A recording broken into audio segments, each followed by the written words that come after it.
ગોસ્વામીજીએ ઘોષણા તો કરી હતી અને એમ થયું કે તહી કર વિમલ વિવેક વિલોચન વર્ણવ રામચરિત ભવ મોચન. શાયદ ગોસ્વામીજી હવે તો રામકથા જ આરંભ કરશે, પણ હવે ગોસ્વામીજી સ્વતંત્ર થોડા છે. જ્યારે સાધકની દૃષ્ટિ પાવન થાય છે પછી તો બધાને વંદન કરવાની જ ઈચ્છા થાય. હવે ગોસ્વામીજી પરવશ થઈ ગયા છે એટલે વારંવાર બધાની વંદના કરે છે. અને એમાં સર્વપ્રથમ ધરતીના જે દેવ ગણાય એવા ભૂદેવોની વંદના કરી છે.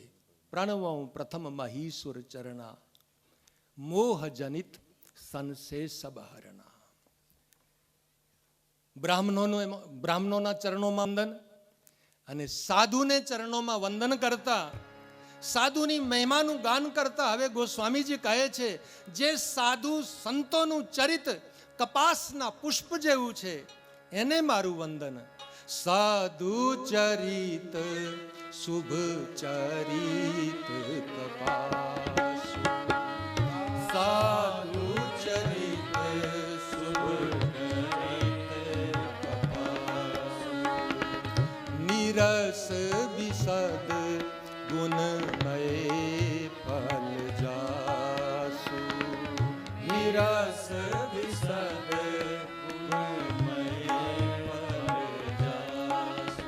સાધુ ચરિતને ગોસ્વામીજી જ્યારે ઉપમા આપે છે, કોઈએ પ્રશ્ન કર્યો કે પ્રભુ તમે સાધુને જો એક પુષ્પની ઉપમા આપવા જઈ રહ્યા છો તો તમે સાધુને આ શુષ્ક કપાસનો જે પુષ્પ હોય એ કપાસના પુષ્પની શું ઉપમા આપો છો? કોઈ બીજા પુષ્પની તમે એને ઉપમા કેમ નથી આપતા? ગોસ્વામીજીએ બહુ સુંદર જવાબ આપ્યો કે મારા સાધુને કપાસના પુષ્પ સિવાય હું કોઈ પુષ્પની ઉપમા ના આપી શકું. કેમ કે મારા સાધુ જે છે, મારા જે સંતો છે એ તો કપાસ જેવા જ છે.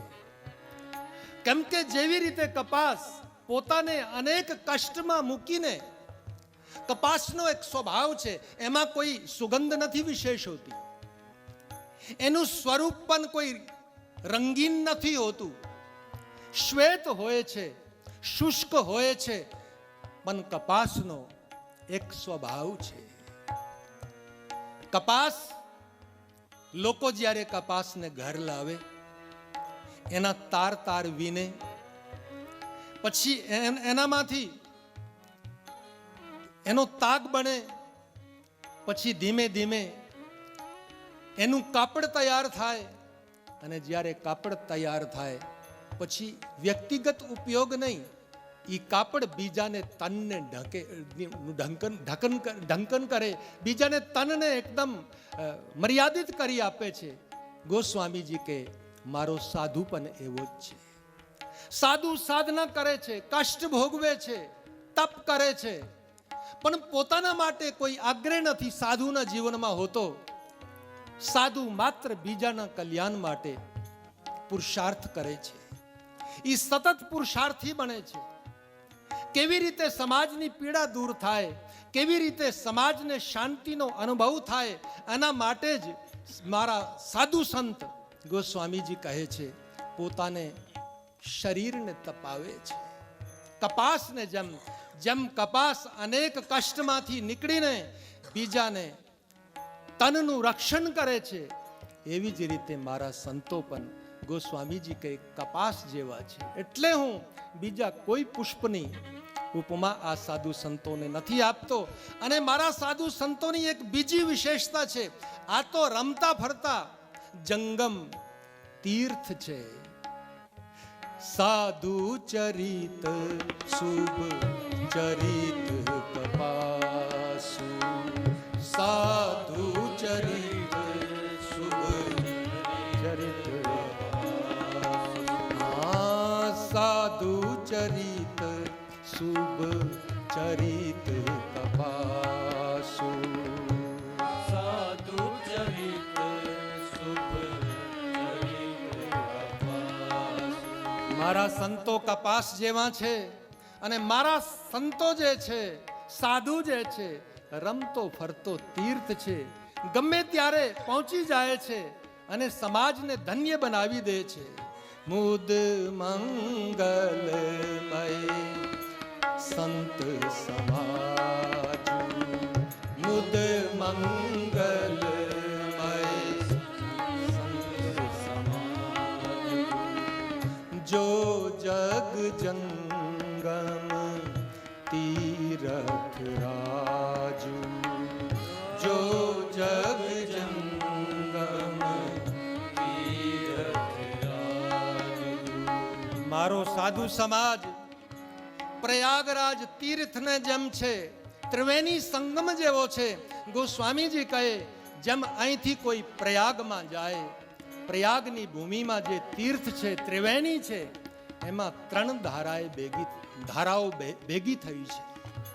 ગંગાની ધારા, યમુનાની ધારા અને સરસ્વતીની ધારા, 3 ધારાઓ એક થઈ છે ત્યારે પ્રયાગરાજ ગણાય છે. મારા સાધુની અંદર પણ ગોસ્વામીજી કહે એવી જ રીતે 3 ધારાઓ છે. કઈ કઈ? ભક્તિની એના જીવનમાં ગંગા હોય છે, જ્ઞાનની એના જીવનમાં સરસ્વતી હોય છે, અને સમાજના કલ્યાણ માટે મારા સાધુ સંત પુરુષાર્થનો ત્યાગ નથી કરતા, એમના જીવનમાં પુરુષાર્થની યમુના પણ હોય છે. મુદ મંગલમય સંત સમાજ, મુદ મંગલમય સંત સમાજ, જો જગ જંગમ તીરથ રાજુ,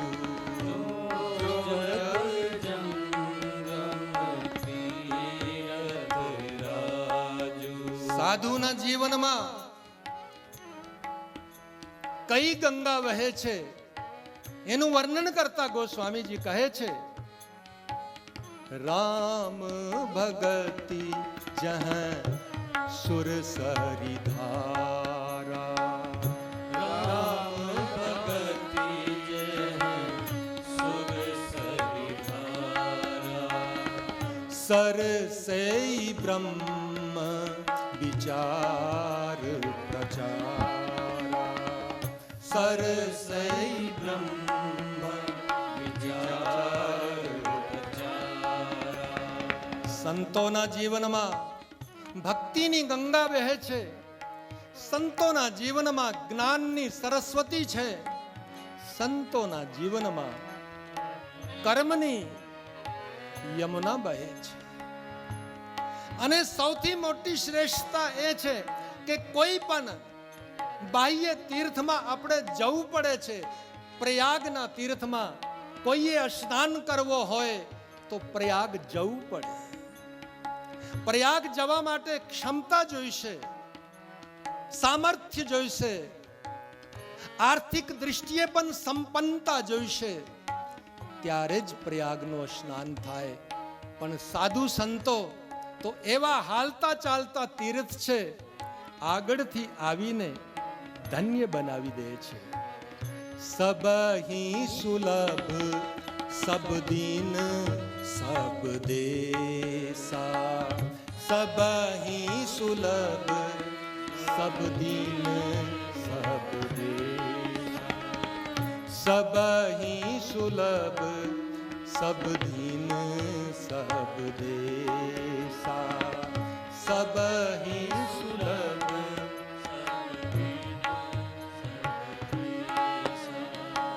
સંતો સર્વત્ર સુલભ બને છે. ગંગાજીનો સ્નાન કરવો હોય તો હરિદ્વાર જવું જ પડે. પ્રયાગમાં સ્નાન કરવો હોય તો પ્રયાગરાજ પહોંચવું પડે. કોઈ પણ તીર્થનું સેવન કરવું હોય તો એ તીર્થમાં જવું પડે. પણ સંત એક એવા તીર્થ છે, સામેથી આવીને કૃપા કરે છે, સામેથી આવીને જીવને અપનાવે છે અને જીવનું કલ્યાણ કરે છે. એવા સંતોને ગોસ્વામીજી વારંવાર વંદન કરે છે. એવા તીર્થરૂપી સંતોનો કોઈને આશ્રય પ્રાપ્ત થાય તો બસ પછી જીવન ધન્ય બની જાય છે. હવે પ્રશ્ન ઉઠે છે, ક્યારે લોકો પ્રશ્ન કરે કે સંતોની સાથે જોડાવાની ઈચ્છા તો થાય, સંતોનો આશ્રય કરવાની ઈચ્છા તો થાય, પણ કળીકાળ છે એટલે સંતોની પરખ નથી થતી કે કોને શરણે જવું. ભેખમાં નાના પ્રકારના લોકો છે એટલે લોકો પ્રશ્ન કરે કે સાધુ સંત મળે એની શરણ પ્રાપ્ત થાય, પણ આપણે સંતનો પરિચય કેવી રીતે થાય? તો ગોસ્વામીજીએ બહુ સુંદર પરિચય આપ્યો છે કે સંતની અંદર જો આવા લક્ષણ દેખાય તમને તો સમજી લેવાનું કે આ સંત છે. બંધમ સંત સમાન ચિત, હિત અનહિત નહીં કોઈ, અંજલિગત શુભ સુમન જીમી, સમ સુગંધ કર દો. સંત સરલ ચિત જગત હિત, જાની સ્વભાવ સ્નેહ, બાલ બિને કરી સુની કરી કૃપા, રામ ચરણ રતિ દેહુ, રામ ચરણ રતિ દેહુ. બંદૌ સંત સમાન ચિત. ગોસ્વામીજી કહે છે, સંતની જો તમને સંતનો પરિચય ના મળે તો આવા લક્ષણ જોઈ લેજો. આવા લક્ષણ જેની અંદર તમને દેખાય સમજી લેવાનું આ સંત છે. પછી ભલે ના કોઈ વેશમાં હોય, ઈ શ્વેત વસ્ત્રમાં હોય, ઈ કાષાય વસ્ત્રમાં હોય, ભલે ના ગમે તે વેશમાં હોય, પણ આવા લક્ષણ જો દૃષ્ટિગોચર થાય આપણને, જેમાં સમજી લેવાનું એ સંત છે. સંતનો પ્રથમ લક્ષણ છે બંધૌ સંત સમાન ચિત. જેનો ચિત્ત સમાન છે, જેની દૃષ્ટિમાં કોઈના પ્રતિ ભેદભાવ નથી, જે બધા જીવોને સમાન દૃષ્ટિથી એક દૃષ્ટિથી જુએ છે, કોઈને ઊંચ નીચ દૃષ્ટિથી નથી જોતા. જેમનું મન બધાના માટે સરખું જ છે, નિર્મળ છે. મન જેનું નિર્મળ છે, સમાન છે, જેની દૃષ્ટિ બધાના માટે સરખી જ છે, સમજી લેવાનું આ કોઈ મહાન આત્મા સંત છે. બંધૌ સંત સમાન ચિત. પછી દૃષ્ટિમાં જેને ભેદ નથી, હિત અનહિત નહીં કોઈ, કોઈ એક જીવના માટે હિતેશી બને અને બીજાના માટે ના બને એવું ક્યારે બને જ નહીં. સંતના જીવનમાં કોઈ પણ શરણે જાય, જેવી રીતે ગંગામાં કોઈ પણ જઈને સ્નાન કરે એ પાવન થાય જ છે, એવી જ રીતે સંત પાસે કોઈ જેની પાસે કોઈ ભેદ નથી હોતો, જેની પાસે કોઈ ઊંચ નીચની ભાવના નથી હોતી, જેનું અંતઃકરણ બધાના માટે સરખું હોય છે, એનું નામ સંત છે. તો સંતનો એક સ્વભાવ છે, સંતની દૃષ્ટિ બધાના માટે પવિત્ર સમા હોય છે, સંતનું મન બધાના માટે સરખું હોય છે, અને સાથે સાથે સંત સરળ ચિત્ત જગત હિત. સંત સરળ ચિત્ત હોય છે.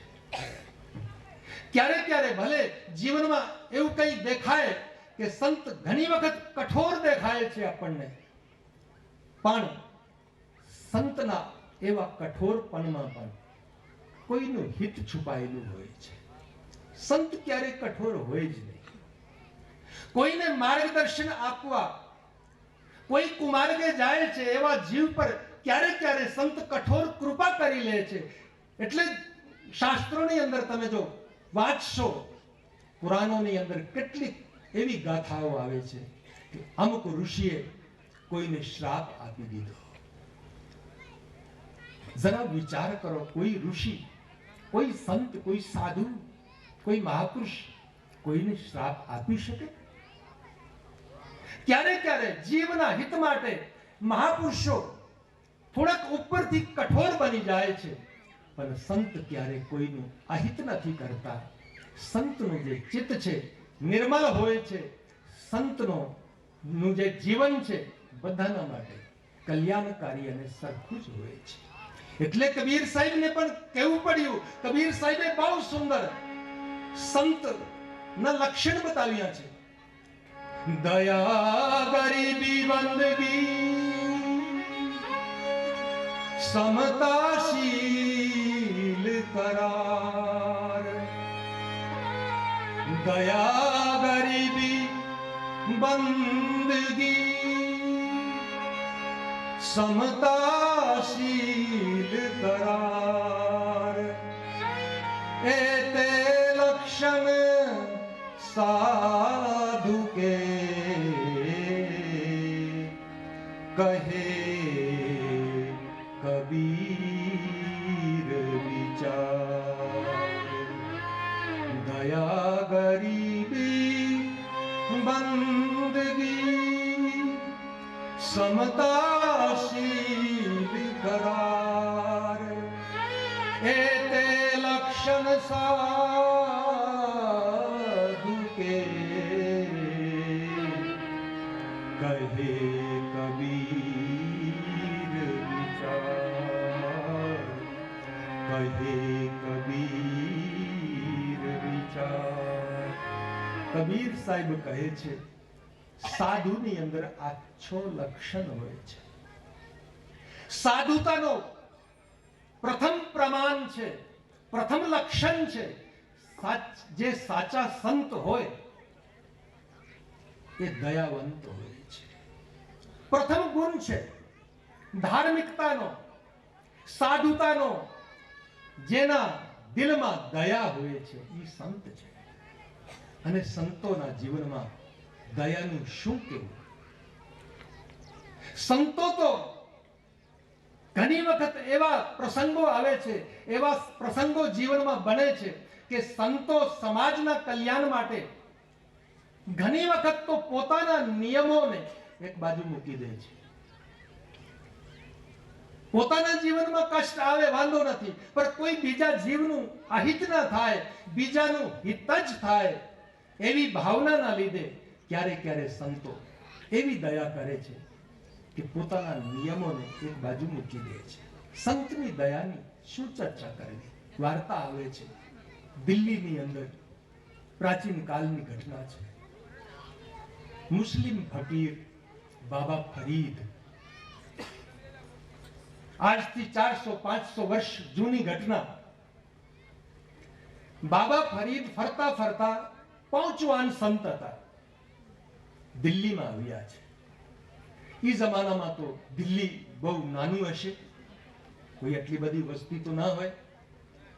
બાબા ફરીદ જ્યારે દિલ્હીમાં આવ્યા, દૂર દૂરથી લોકો દર્શન કરવા માટે સંતના ચરણમાં આવે છે. એમ કરતા કરતા 2-4 દીમાં ચર્ચા ફેલાની કે બાબા ફરીદ દિલ્હીમાં છે એટલે લોકો દર્શન માટે નિત્ય આવે. એમાં જ એક ગરીબ યુવાન વિધવા સ્ત્રી, બહુ અતિશય ગરીબ હતી અને યુવા અવસ્થા હતી. એ બેનને એક નાનું બાળક હતું, 3 વર્ષનું બાળક. બાબા ફરીદ દિલ્હીમાં છે, એને ખબર પડી અને એ બાળકની સાલગીર હતી, જન્મ દિવસ હતો. 3 વર્ષનું બાળક થાય છે. એ મહિલાના મનમાં એક ભાવ આવ્યો કે અમે તો મજૂરી કરનારી વ્યક્તિ, મજૂરીથી પોતાનું પેટ પાલન કરીએ, આ બાળકનું હવે જન્મદિન કેવી રીતે મનાવું?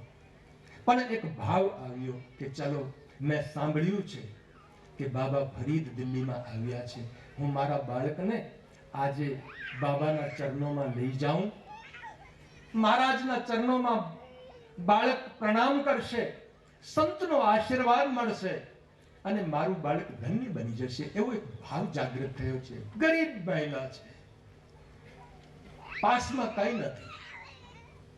હવે વિચાર આવ્યો કે સંતના ચરણોમાં જઈએ તો કંઈક લઈને જવું જોઈએ. હવે ખાલી હાથે કેમ જવાય?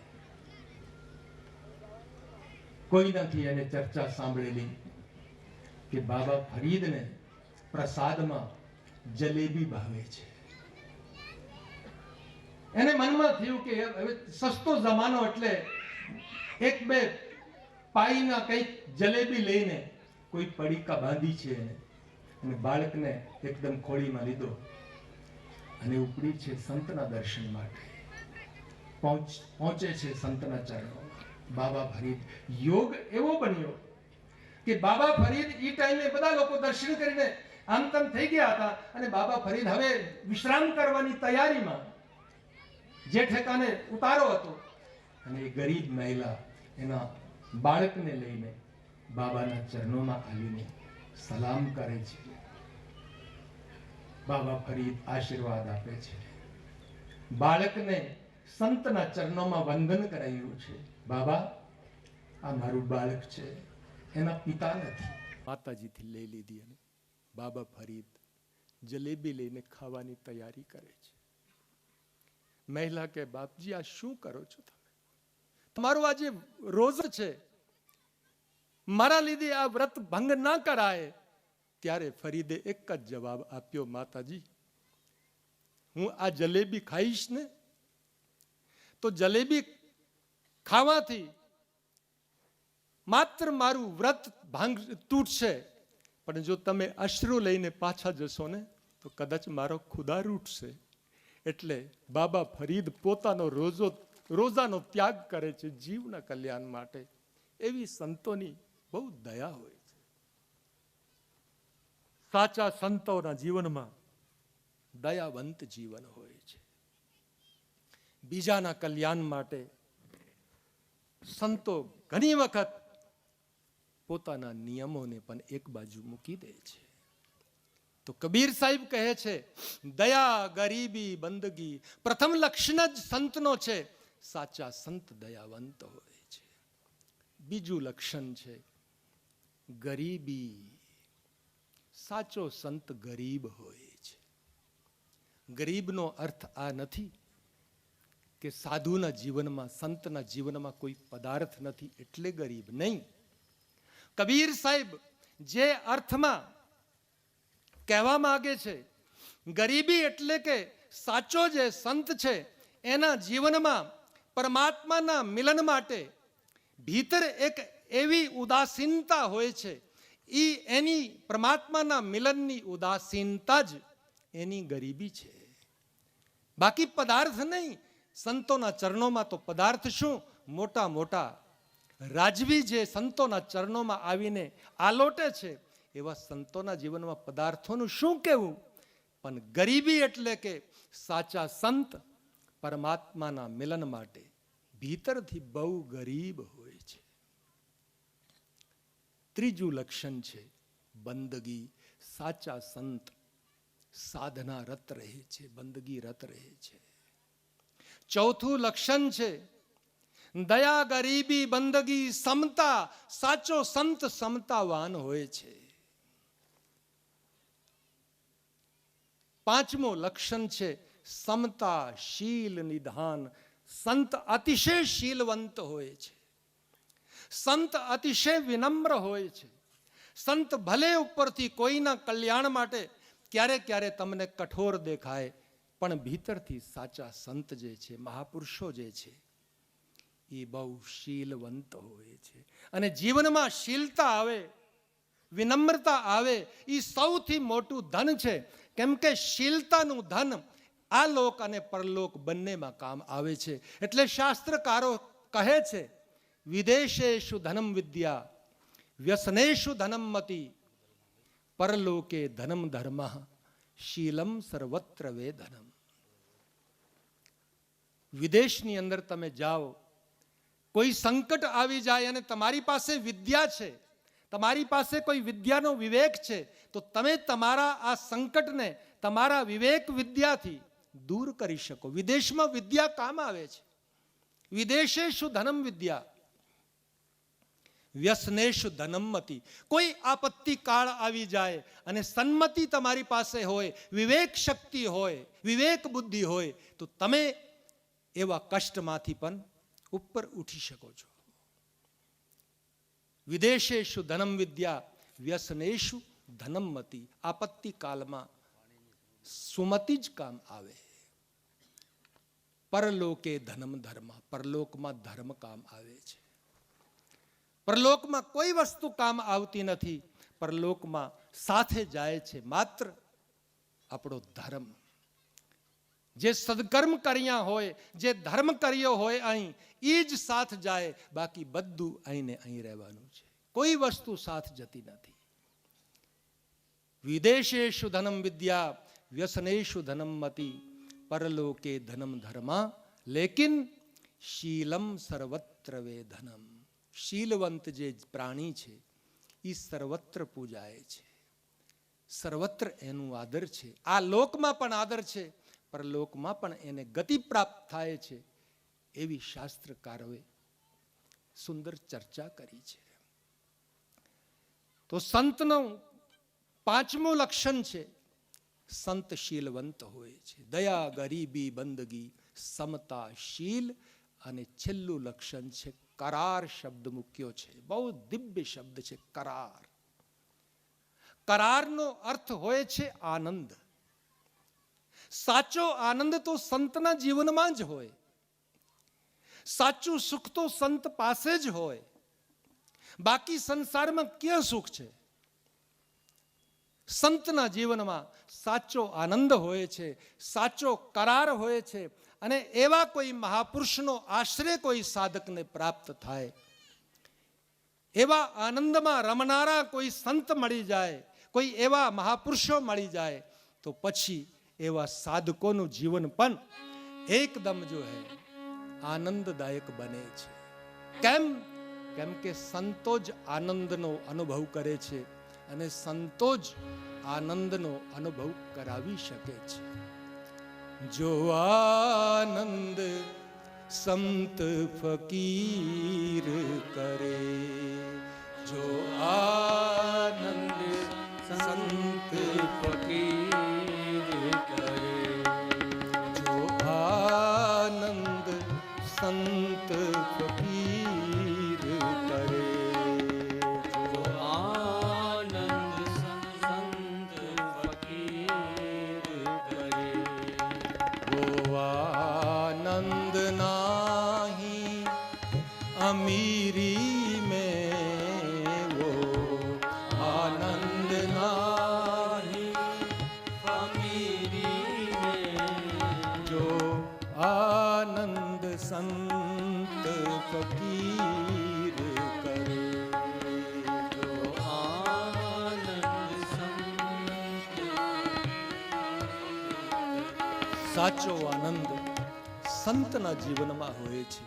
અને એવા કોઈ મહાપુરુષનો આશ્રય મળે તો જીવનમાં આનંદ પ્રગટે છે.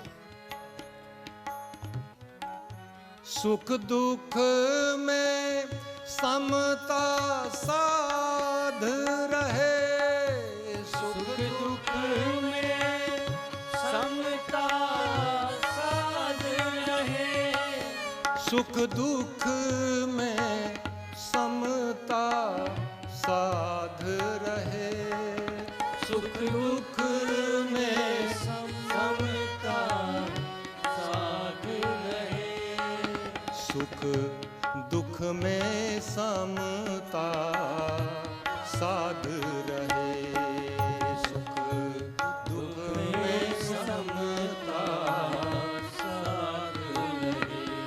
कुछ खौफ नहीं जागीरी में, कुछ खौफ नहीं जागीरी में, जो आनंद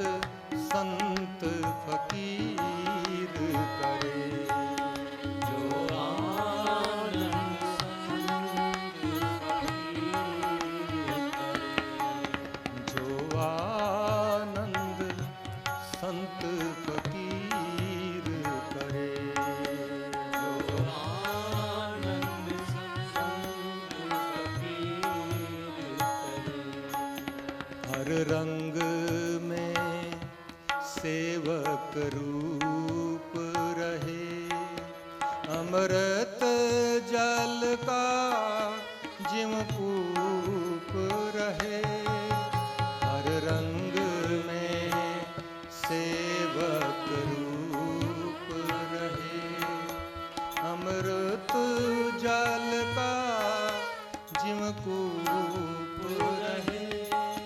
सदकर्म करे और चुप रहे, चाहे छाँव रहे या धूप रहे, चाहे छाँव रहे या धूप रहे। निष्प्रही बन जग में विचरे, निष्प्रही बन जग में विचरे। और रहवे धीर गंभीरी में, और रहवे धीर गंभीरी में। जो आनंद संत फकीर करे, जो आनंद संत फकीर करे। वो आनंद नाही अमीरी में, वो आनंद नाही फकीरी में। जो आनंद संत फकीर करे, जो आनंद संत फकीर करे। जो आनंद संत फकीर करे, जो आनंद संत फकीर करे। તો સંતોનો બહુ મહિમા છે. ગોસ્વામીજીએ અનેક પ્રકારથી સંતની મહિમાનું, મહાપુરુષોની મહિમાનું ગાન કર્યું છે. અમુક ચોપાઈમાં માત્ર સંતને જ વંદન નહીં, આ સજ્જનની પણ વંદના કરી છે. કેમ કે ગોસ્વામીજીની દૃષ્ટિ હવે તો એવી પાવન છે, હવે બધે જ રામ દેખાય છે. જેની દૃષ્ટિ પવિત્ર હોય છે એને બધાની અંદર પરમાત્માનો અનુભવ થાય. એટલે ગોસ્વામીજી છેલ્લે વંદના કરતા કરતા આ સજ્જનની વંદના કરે. અનેક જીવ જંતુ, જેટલા 84 લાખ યોનિઓમાં જે પ્રાણીઓ છે, ગોસ્વામીજી કહે બધાની અંદર તો મારો રામ જ છે. અને છેલ્લે એક દિવ્ય ચોપાઈ મૂકી છે. હવે બહુ પ્રસિદ્ધ ચોપાઈ, સિયે રામ મય સબ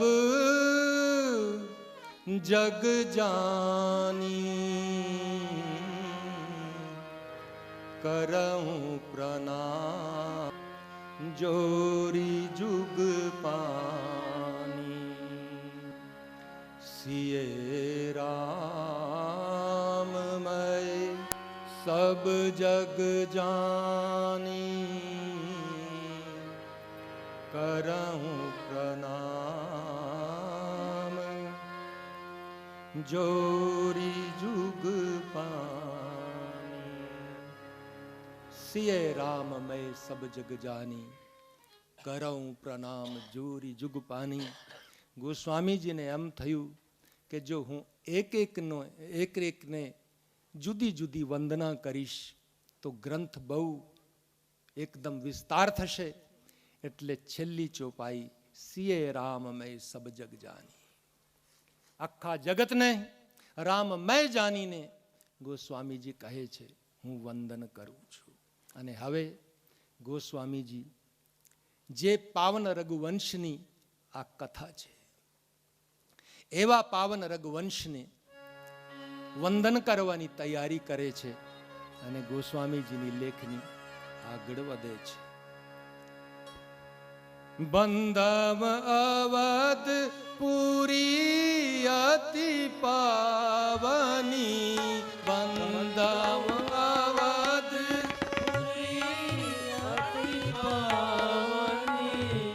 बंदम अवध पुरी अति पावनी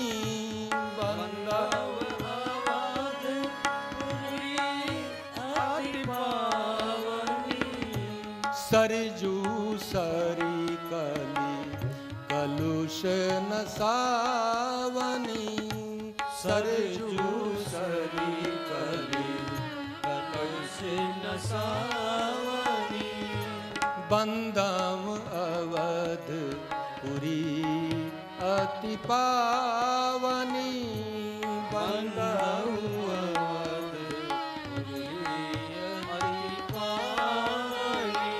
રઘુવંશની વંદના કરવા જ્યારે ગોસ્વામીજીએ લેખની ઉપાડી છે ત્યારે બહુ અદ્ભુત નિર્ણય લીધો છે. રામની વંદનાથી અથવા તો મહારાજ અવધેશની વંદનાથી અથવા બીજા કોઈ પરિવારના સદસ્યની વંદનાથી અવધની વંદનાનો આરંભ નથી કર્યો.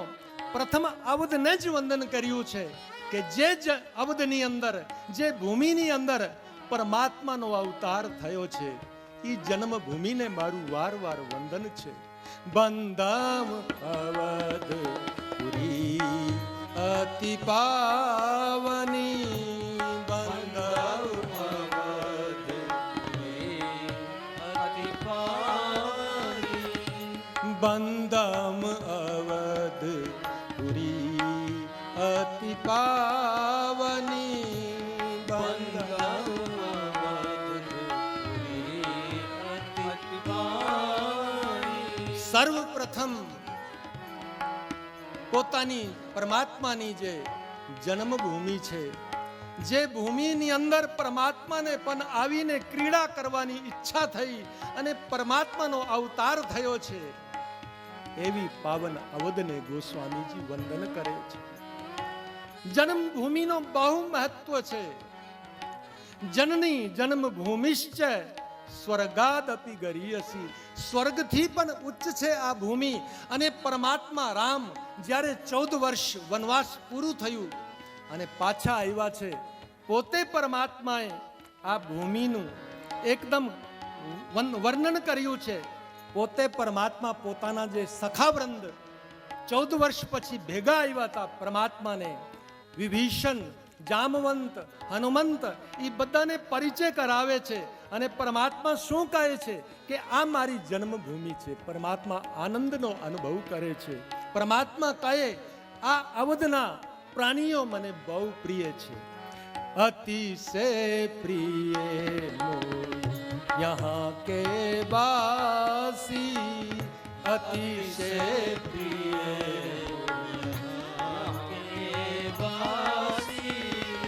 मम धाम दापुरी सुख राशि मम धाम दापुरी सुख राशि. પરમાત્મા પરિચય આપે છે બધાને. આ મારી જન્મભૂમિ છે અને આ પાસમાં જે નદી વહે છે ના, આનું નામ સરજુ છે. આ સરયુમાં કોઈ એક વખત આવીને સ્નાન માત્ર કરે એ પાવન થઈ જાય છે, એવો પરિચય સ્વયં પરમાત્મા કરાવે છે. જામ જન તે બિનહી પ્રયાસા જામ જન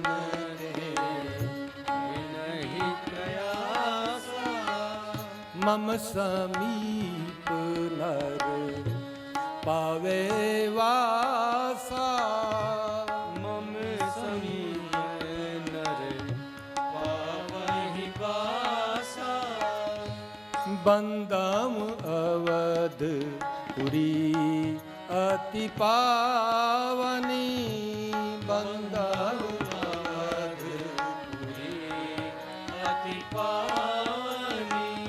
સરજુ સરી કલી કલુષ નસાવની સરજુ સરી કલી કલુષ નસાવની.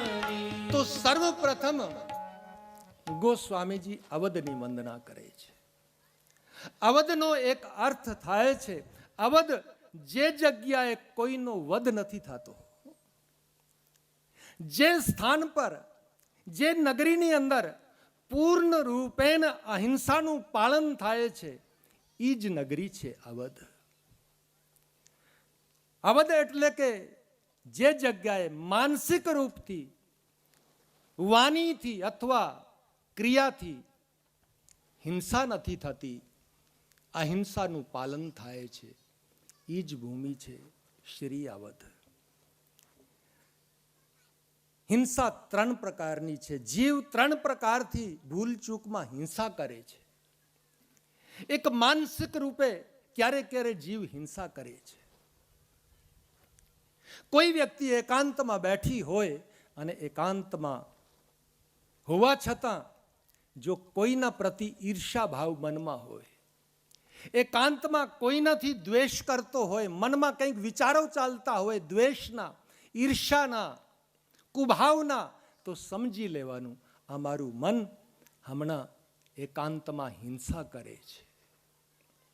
અથવા તો ક્યારે ક્યારે જીવ પોતાના વ્યવહારમાં વાણીનો ઉપયોગ એવી રીતે કરે છે કે એની વાણી સામેવાળાને કષ્ટદાયી બને છે, સામેવાળાને કોઈક પીડા આપે છે, તો સમજી લેવાય કે આ વખતે વાણીથી હિંસા થઈ રહી છે.